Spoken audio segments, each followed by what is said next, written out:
经过半冬的设计，以台南四人景为主题，并结合在地音乐，将庙宇的装饰工艺化为解谜关卡，并让参与的民众家己扮演游戏主角，摕到手机甲地图，漫游四人景的街区，拍开圣寿之谜，也找出遗忘之歌。我们实境游戏里面有一个主要在跑的故事哈，然后配合什么东西呢？配合里面去解谜的这个关卡哈。这些关卡其实还要做的事情是怎么样呢？就是要带我们慢慢去看见说，有时候我们不会注意到我们路边有的东西。这些庙里拜拜的时阵，咱袂去注意到的物件，因为有时阵你要来这，咱就是拜拜尔嘛，拜了咱就出来啊嘛，对不？可是有些东西在里面很值得注意，而且其实不只是大人会有兴趣哦，小孩也会有兴趣。实境游戏吼，跟咱以前的迄个真人导览无共款吼，真人导览吼，就爱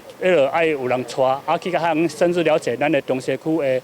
一些那个古迹啦吼。这款游戏就是讲吼，咱甲手机地图吼。会当吼来写咱的行动吼，无限时间地点，嘛免关注吼，随时吼会当去行吼，行的话吼，会当去吼，一边行吼，一边用游戏闯关的方式吼，会当深入了解吼，咱台南府城吼，足有迄个行路的人情味啦吼，嘛是讲咧传统工艺的艺术之美啦吼。透过甲社区大厦合作。设计出这个予小朋友会当正大光明摕着手机佚佗的游戏，而且唔免工作人员带领，只要得到游戏的剧情，实地走访庙宇巷弄，就会当认识在地文化。整个游戏体验大约1点钟就会当完成，趣味的内容也得到民众推荐。介绍台南的古迹开始从对月门开始，然后它有一些解谜，就让你来到这边吉福宫这边，然后再从吉福宫里面去找一些。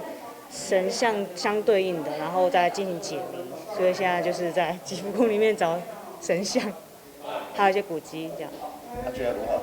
就很好玩，很特别。这个连接在地元素，创新的实景游戏，民众随时拢会当佚佗。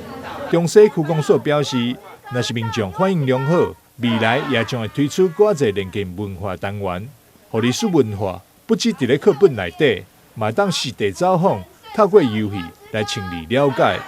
但是新闻张硕为采访报道。